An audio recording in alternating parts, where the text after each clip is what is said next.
अस्सलाम वालेकुम गाइस, क्या हाल चाल है? ठीक ठाक, खैरियत। Welcome to the online platform of fast institute degree. और आज की इस वीडियो लेक्चर में हम लोग क्लास 11th का एक बहुत ही इंपॉर्टेंट चैप्टर डिस्कस करेंगे जिसका नाम है कॉम्प्लेक्स नंबर्स। ठीक है गाइस, बहुत इंपॉर्टेंट चैप्टर है ये, सिर्फ क्लास 11th के लिए इंपॉर्टेंट नहीं है। मतलब ये जब आप हाई लेवल पे मैथमेटिक्स पढ़ते हैं, बीएससी लेवल पे, या इसके अलावा जब आप यूनिवर्सिटी लेवल पे पढ़ते हैं तो वहाँ पर भी मतलब कॉम्प्लेक्स एनालिसिस पढ़ा जाता है और उसकी बेसिक्स जो है वो तकरीबन आपके फर्स्ट ईयर और यानी इंटरमीडिएट स्टैंडर्ड की लेवल पर होती है। ठीक है, तो इससे पहले हम इसको स्टार्ट करें, कुछ चीज़ें पहले डिस्कस करते हैं। बेसिकली मिसाल के तौर पर किसी ने आपसे कहा कि 16 का स्क्वायर रूट निकालें। ठीक है, तो 16 का स्क्वायर रूट जो है वो निकालने का तरीका है सिंपल। आप 16 को लिखेंगे 4 इंटू 4। भाई स्क्वायर रूट का मतलब तो यही है ना कि कोई भी नंबर ढूंढे जिसको खुद से मल्टीप्लाई करें तो 16 आ जाए। ठीक है, तो इसको मैं ऐसे लिख सकता हूं कि ये 4 कितनी बार आ रहा है सर? 2 बार आ रहा है। ठीक है, तो ये हो जाएगा 4 स्क्वायर और ऊपर आपके पास क्या है? स्क्वायर रूट है। ठीक है, अब ये देखें स्क्वायर रूट की अपनी वैल्यू होती है 1/2, यानी ये पावर में जब आती है ना तो ये पावर में 1/2 बन जाती है। अब ये 1/2 और ये 2 जो आपस में कैंसिल आउट हो जाएंगे और ये आंसर आपके पास क्या आ जाएगा? 4 आ जाएगा। तो सिंपल वर्ड्स में जो 16 है उसका स्क्वायर रूट क्या है आपके पास? 4। अगर मैं 25 की बात करूं तो 25 का स्क्वायर रूट 5 है। अगर मैं 36 की बात करूं तो 36 का स्क्वायर रूट 6 है। ठीक है, ऐसे बहुत सारे रियल नंबर्स हैं जिनका स्क्वायर रूट आप निकाल सकते हैं। खाली यही नहीं, मैं अगर आपसे पूछूं कि √2 का स्क्वायर रूट निकाले तो वो भी आप निकाल सकते हैं, 1.41 कुछ समथिंग। ठीक है, √3 का अगर आप निकालना चाहें तो वो भी 1.7320 एंड सो ऑन। मतलब हर पॉजिटिव रियल नंबर का स्क्वायर एग्जिस्ट कर रहा है। तो प्रॉब्लम कहां पर आएगी? प्रॉब्लम जो है वो वहां आएगी जहां पर कोई भी नंबर आपको नेगेटिव में दिया हो, यानी कोई भी नंबर जो है वो आपको नेगेटिव में दिया हो। मिसाल के तौर पर किसने दे दिया आपको √-4। अब देखिए माइनस नेगेटिव नंबर के अंदर क्या होता है कि कोई ऐसा नंबर ढूंढे जिसको खुद से मल्टीप्लाई करें और -4 आ जाए। देखिए पहली चीज तो ये समझ लें कि जो स्क्वायर फंक्शन होता है ना, एक्स स्क्वायर फंक्शन, ये एक नॉन नेगेटिव वैल्यू आपको देगा, यानी ये कभी भी आपको नेगेटिव नंबर नहीं दे सकता। ये ज्यादा से ज्यादा क्या देगा? 0 देगा, अगर एक्स अपने आप में 0 होगा। भाई रियल नंबर सिस्टम में तो यही है ना, कोई ऐसा नंबर जिसका स्क्वायर अपने मतलब 2 है तो 2 का स्क्वायर करने का तरीका ये है कि 2 को 2 से मल्टीप्लाई करें तो आंसर क्या आ जाए? 4 आ जाए। तो इस तरीके से आपने कोई ऐसा नंबर ढूंढना है कि जिसका स्क्वायर -4 आए, तो मतलब एक्स स्क्वायर एक ये वैल्यू आ सकती है, उसके अलावा एक्स की वैल्यू क्या आ सकती है? कोई भी पॉजिटिव नंबर, क्योंकि इस फंक्शन की रेंज में ही नहीं है नेगेटिव नंबर। तो जब इस फंक्शन की रेंज में नेगेटिव नंबर है ही नहीं तो इसका मतलब ये हो गया कि भाई इस नंबर का स्क्वायर रूट रियल नंबर में तो नहीं है, यानी no answer in real number. Case में रियल नंबर का जो सेट है ना आप लोगों का बच्चों, उसमें इसका आंसर पॉसिबल नहीं है। क्लियर है? तो इसका मतलब क्या हो गया कि रियल नंबर में नेगेटिव नंबर कोई भी हो उसका स्क्वायर रूट एग्जिस्ट नहीं करता। तो अब हम क्या करेंगे फिर इसके लिए हम लोगों ने एक टेक्निक इस्तेमाल की। हमने क्या किया? √-4 को लिखने के लिए कुछ चेंजेस की, क्योंकि प्रॉब्लम यहाँ पर क्या कर रही है गाइस? माइनस कर रही है ना, तो माइनस के लिए चेंजिंग की। हमने इसको ऐसे लिखा -1 इंटू 4। भाई क्या आप ऐसे लिख सकते हैं इसको?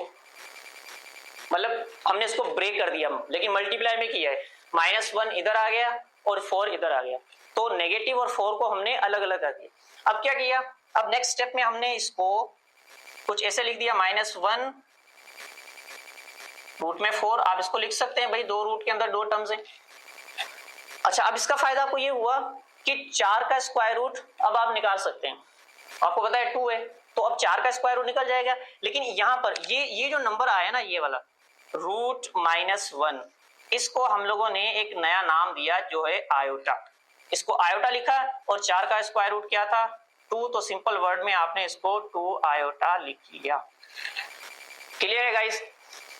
मतलब नेगेटिव साइन की वजह से इसका स्क्वायर रूट रियल नंबर में नहीं था। ठीक है, तो उसके लिए हमने क्या किया? हमने इसको ब्रेक कर दिया, -1 इधर लिखा, 4 इधर लिख लिया।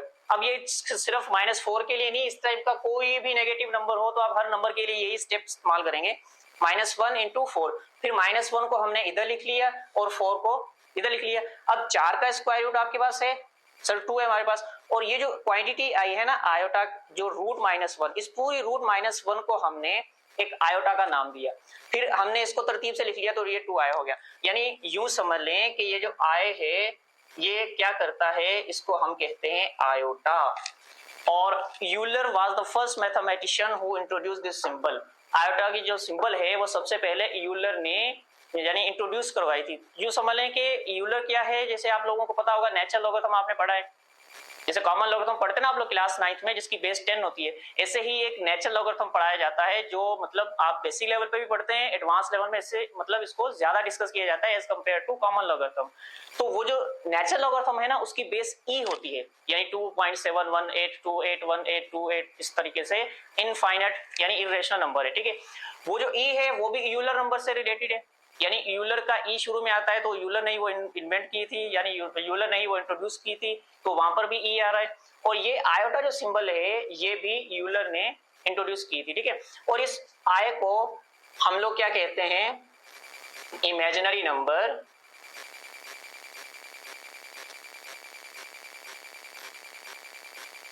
इमेजिनरी नंबर कहते हैं, या इसको कुछ बुक्स में गाइस इमेजिनरी यूनिट भी कहा जाता है, इमेजिनरी यूनिट भी कहते हैं। तो मैं सिंपल वर्ड्स में आप लोगों को अगर ये बताऊं कि नेगेटिव टर्म का स्क्वायर रूट रियल नंबर में नहीं है, हाँ, लेकिन नेगेटिव नंबर का स्क्वायर रूट आप कॉम्प्लेक्स नंबर में निकाल सकते हैं, ठीक है। तो मतलब कॉम्प्लेक्स नंबर में इस क्वेश्चन का आंसर आपके पास अवेलेबल है। इसमें कुछ लिखना है तो नोट कर लें।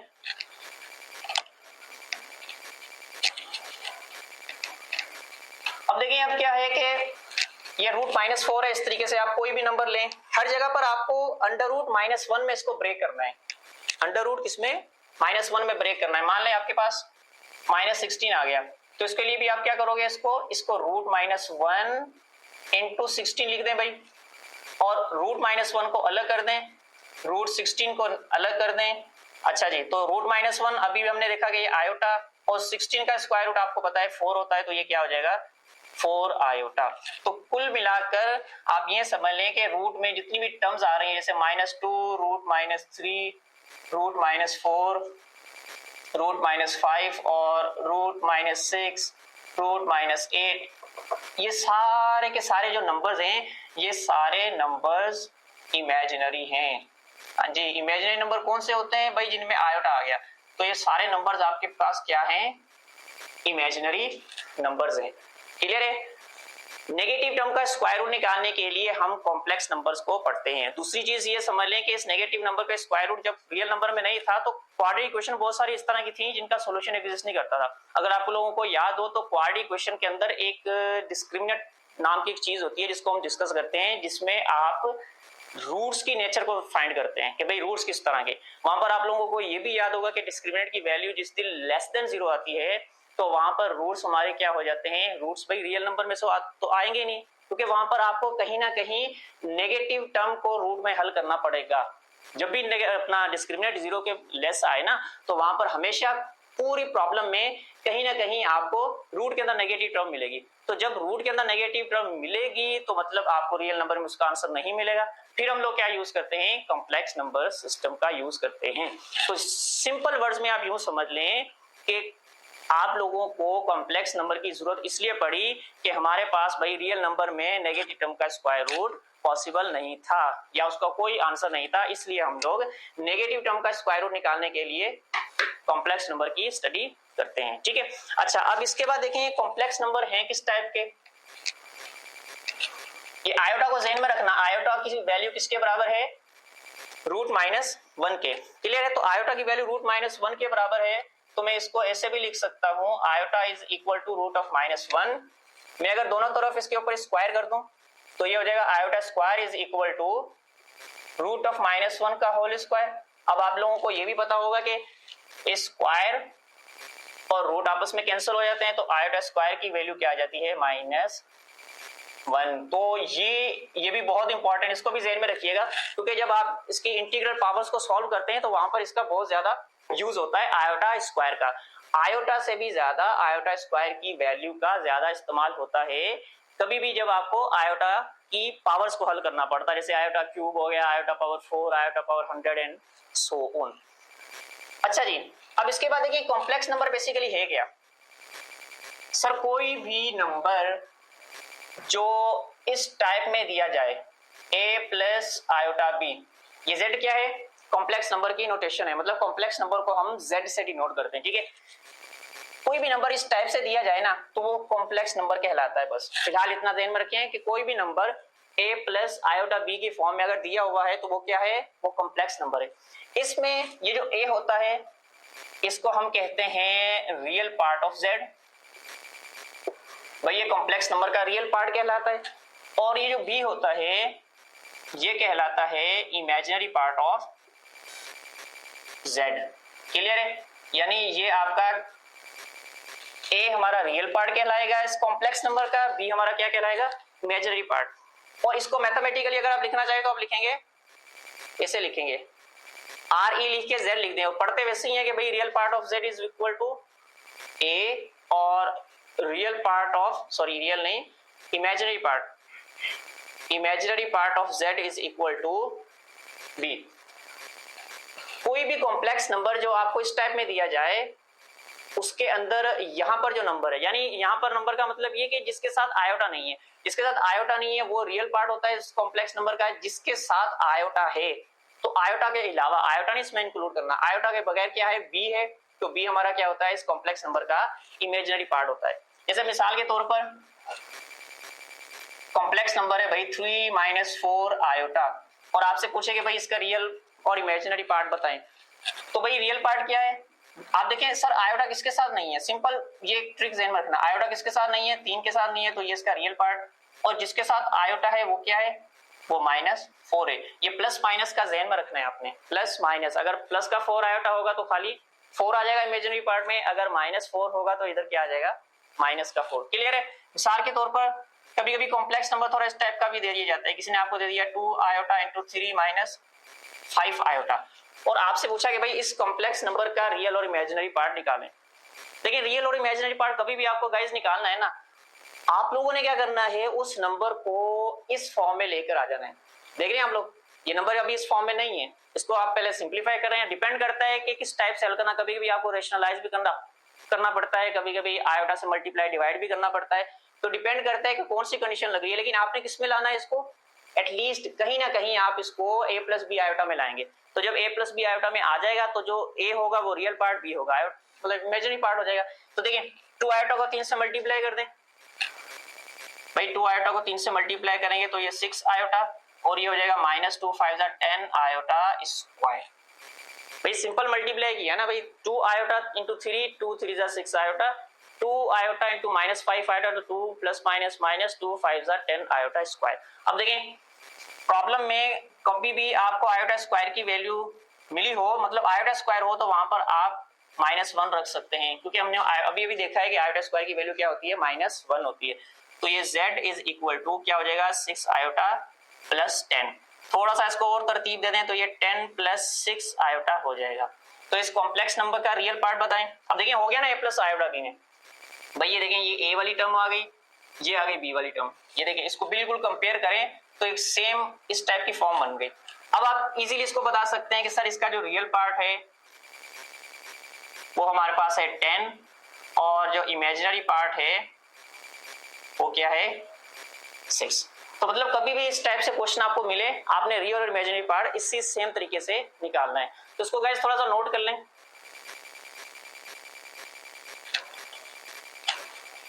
मतलब सेम यही तरीका यूज करना है आपने रियल और इमेजिनरी पार्ट्स वगैरह निकालने के लिए, ठीक है। अच्छा जी, अब इसके बाद कुछ 1-2 टर्म्स आती हैं, वो बड़ी इंपॉर्टेंट है। टर्म्स कुछ इस तरीके से हैं कि देखिए कोई भी कॉम्प्लेक्स नंबर ले लें a प्लस आयोटा b। अब देखें सारा खेल इस a प्लस आयोटा b का है, यानी आगे पूरे चैप्टर में कॉम्प्लेक्स नंबर ही है ना। इस कॉम्प्लेक्स नंबर का अगर मान लें if real part of z is equal to 0। क्या हो गया इसका मतलब कि अगर रियल पार्ट है ही नहीं, या यूं समझ लें कि रियल पार्ट क्या है, 0 है, तो वहां पर क्या बचेगा? अगर रियल पार्ट 0 होगा ना तो देखें सिंपल आपका जो कॉम्प्लेक्स नंबर है वो क्या बन जाएगा, आयोटा बी, क्योंकि एक ही जगह 0 आ गया, और 0 को आप लिखें या ना लिखें कोई फर्क नहीं पड़ता, तो आयोटा बी आ गया। तो जब रियल पार्ट किसी भी कॉम्प्लेक्स नंबर का 0 हो जाए ना तो आपके पास कॉम्प्लेक्स नंबर इस टाइप का बन जाता है, और इस तरह के कॉम्प्लेक्स नंबर को हम एक नाम देते हैं जिसको कहते हैं प्योरली इमेजिनरी नंबर। बहुत इंपॉर्टेंट है ये, कभी कभी क्वेश्चन में ऐसे भी आ सकता है। तो मतलब जिसके साथ रियल पार्ट नहीं है, अभी आयोटा बी का मतलब ये हो गया कि जैसे 3 iota, 4 iota, 5 iota, √3 iota, √2 iota, √7 iota and etcetera. तो ये जितने भी नंबर्स हैं ये सारे के सारे क्या हैं, प्योरली इमेजिनरी नंबर। शर्त क्या है, इनका रियल पार्ट क्या होना चाहिए, 0 होना चाहिए।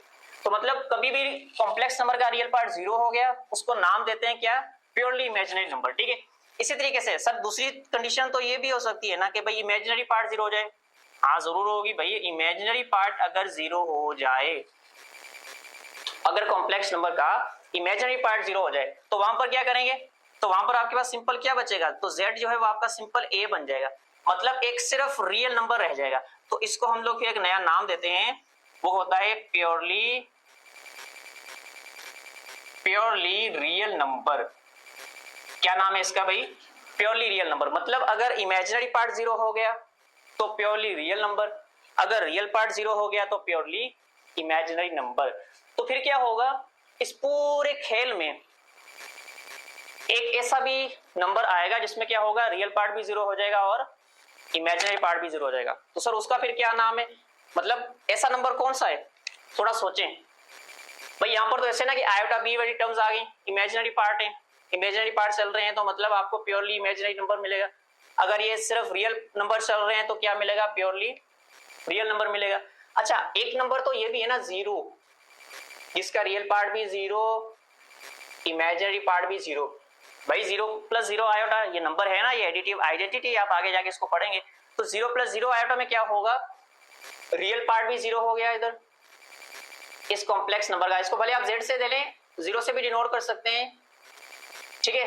रियल पार्ट भी 0 हो गया और इमेजिनरी पार्ट भी इस कॉम्प्लेक्स नंबर का 0 हो गया। तो जब रियल पार्ट भी 0, इमेजिनरी पार्ट भी 0, तो ये दोनों हो जाता है, मतलब ये प्योरली इमेजिनरी भी हो गया, प्योरली रियल भी हो गया। तो इसका नाम क्या हो जाता है, purely real and purely imaginary. मतलब अगर सर कॉम्प्लेक्स नंबर का रियल पार्ट भी 0, इमेजिनरी पार्ट भी 0, यानी दोनों 0 हो गए, तो वो आपका नंबर क्या हो गया, purely real and purely imaginary. अच्छा इसके बाद देखिए ये पॉइंट को देखें, यहां तक कहानी भी क्लियर है, ये भी इजी है। मतलब ये जैसे हो गया 4, 5, 6, √7, √8, √11 etc, ये सारे क्या है आपके, ये प्योर रियल हैं। क्यों, क्योंकि सर इनके अंदर इमेजिनरी पार्ट है ही नहीं, और अगर है भी आप बोलें कि सर है तो वो क्या है, 0 है, तो 0 है या है ही नहीं, बात एक ही है। क्लियर है। अच्छा अब ये यहां से ना एक स्टेटमेंट अपने पास लिख लें कि every real number is a complex number। ये स्टेटमेंट बड़े काम का है। क्यों, क्योंकि देखिए आपके सामने सारे रियल नंबर लिखे हुए हैं, रियल नंबर तो है ही है, लेकिन साथ में कॉम्प्लेक्स नंबर भी है। क्योंकि कॉम्प्लेक्स नंबर की डेफिनेशन ये कहती है उसमें रियल नंबर भी होना चाहिए, यानी रियल पार्ट होना चाहिए, इमेजिनरी पार्ट होना चाहिए। तो सर इसके अंदर रियल पार्ट तो है 4 है, इसका रियल पार्ट 5 है, इसका रियल पार्ट 6 है, इसका रियल पार्ट 7, फिर 8, फिर 11 एंड सो ऑन। तो इनका इमेजिनरी पार्ट क्या है भाई, सिंपल इमेजिनरी पार्ट 0 है ना इनका। भाई 0 भी तो वैल्यू रखता है ना, तो इमेजिनरी पार्ट इनका क्या है, 0। यानी इसको मैं 4 को ऐसे लिख सकता हूँ, मैं इधर लिख लेता हूँ, 4 को मैं 4 + 0 आयोटा लिख सकता हूँ, 5 को मैं 5 + 0 आयोटा लिख सकता हूँ, 6 को मैं 6 + 0 आयोटा लिख सकता हूँ। इसके अलावा √7 है तो उसको मैं ऐसे 0 आयोटा लिख सकता हूँ, √8 में इसको मैं 0 आयोटा लिख सकता हूँ। तो ये सारे के सारे नंबर्स देख रहे हैं आप लोग, कॉम्प्लेक्स नंबर की डेफिनेशन को भाई ये फुलफिल कर रहे हैं ना। रियल पार्ट भी इसमें है, और इमेजिनरी पार्ट भी है। यहाँ पर भी देखें रियल पार्ट भी है, इमेजिनरी पार्ट भी है। हर जगह पर रियल पार्ट और इमेजिनरी पार्ट दोनों आपके पास हैं। इसलिए ये स्टेटमेंट ध्यान में रखना कि every real number is the complex number, but every complex number is not a real number. Her complex number real number नहीं होता। जिसमें इमेजिनरी नंबर आ जाए वो रियल नंबर तो हो ही नहीं सकता, क्योंकि रियल नंबर में आयोटा नाम की कोई चीज ही नहीं है। लेकिन ये स्टेटमेंट ध्यान में रखना कि हर रियल नंबर एक कॉम्प्लेक्स नंबर होता है। शर्त यह है कि उसका इमेजिनरी पार्ट क्या होता है, 0 आयोटा। क्लियर? तो यहाँ पर ये 2-4 चीजें लिख लें, शाबाश। मतलब कोई भी कॉम्प्लेक्स नंबर जिसके अंदर रियल पार्ट आपको क्या दिया हो, 0, तो वो कॉम्प्लेक्स नंबर पूरे का पूरा आपका इमेजिनरी प्योर हो जाता है। और जिसमें आपको इमेजिनरी पार्ट 0 दिया हो तो गाइज वो पूरे का पूरा आपका क्या हो जाता है, प्योरली रियल हो जाता है। क्लियर है? चलें अब हम थोड़ा सा इसके ऊपर और बात करते हैं कि आप लोगों ने देखा होगा रियल नंबर सिस्टम के अंदर, आप लोगों ने कार्टेशियन प्लेन भी पढ़ा होगा, उसमें हम पॉइंट्स को प्लॉट करते हैं। तो वो सेम यहां पर भी कुछ ऐसा होता है। तो मतलब एक चीज ध्यान में रखना, every complex number can be written as an ordered pair. भाई हर कॉम्प्लेक्स नंबर को आप एक ऑर्डर पेयर की फॉर्म में लिख सकते हैं। यानी कैसे, मतलब ये देखें, ये कॉम्प्लेक्स नंबर है a प्लस आयोटा b, इसको हम कैसे लिखेंगे, a कॉमा b, बस सिंपल है। आप लोगों को पता है ये एक पॉइंट होती है कार्टेशियन प्लेन में, लेकिन ये कॉम्प्लेक्स नंबर को भी रिप्रेजेंट करती है। किसी ने आपको दे दिया z is equal to 3 minus 2 iota, इसको ऑर्डर पेयर में लिखेंगे तो ये कैसे लिखेंगे, 3 कामा माइनस 2। एक चीज का आप लोगों ने ख्याल रखना है कि कभी भी आप ऑर्डर पेयर में लिखेंगे ना, तो सबसे पहले आपने उस कॉम्प्लेक्स नंबर का रियल पार्ट लिखना है, फिर हमने उसका क्या लिखना है, इमेजिनरी पार्ट लिखना है। यानी ये हमारा रियल पार्ट, ये इमेजिनरी पार्ट। इसमें ऑर्डर के अंदर चेंजिंग नहीं होनी चाहिए कभी भी, क्योंकि देखो वैसे तो हमारे पास कॉम्प्लेक्स नंबर है, ये 3 आयोटा प्लस 4 भी एक कॉम्प्लेक्स नंबर है। क्यों? क्योंकि सर इसमें भी रियल पार्ट है और इमेजिनरी पार्ट है। ये अलग बात है, इमेजिनरी पार्ट शुरू में आ रहा है तो प्लस में फर्क नहीं पड़ता ना, 2 में 3 ऐड कर लें 5 आएगा, 5 3 में भी 2 ऐड करने पर 5 आएगा, तो ऑर्डर मैटर नहीं करता। लेकिन हाँ, ऑर्डर पेयर में आप लोगों ने पढ़ा होगा, छोटी क्लासेस में भी पढ़ते हैं आप लोग, कि ऑर्डर मैटर करता है। भाई अगर ए शुरू में आ गया, फर्स्ट कंपोनेंट अगर ए है तो वो फर्स्ट कंपोनेंट ही रहेगा, उसको सेकंड कंपोनेंट हम नहीं बना सकते।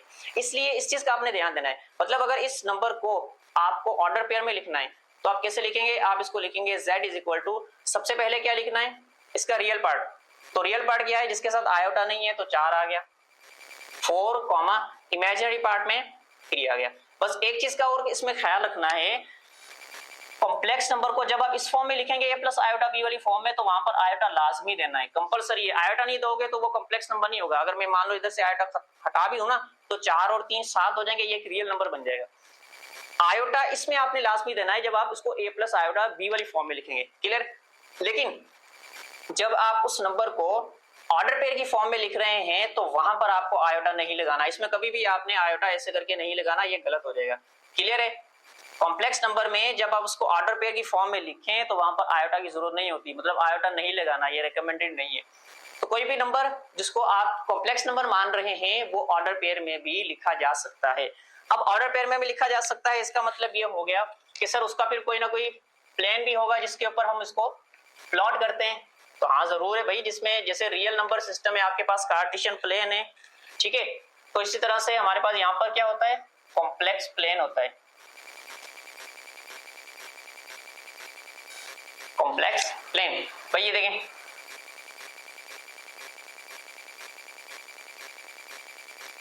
अगर कार्टेशियन प्लेन की बात करें तो ये एक्सिस वहां पर क्या नाम होता है, इसका एक्स एक्सिस होता है, लेकिन इसमें इस एक्सिस को हम नाम देते हैं रियल एक्सिस।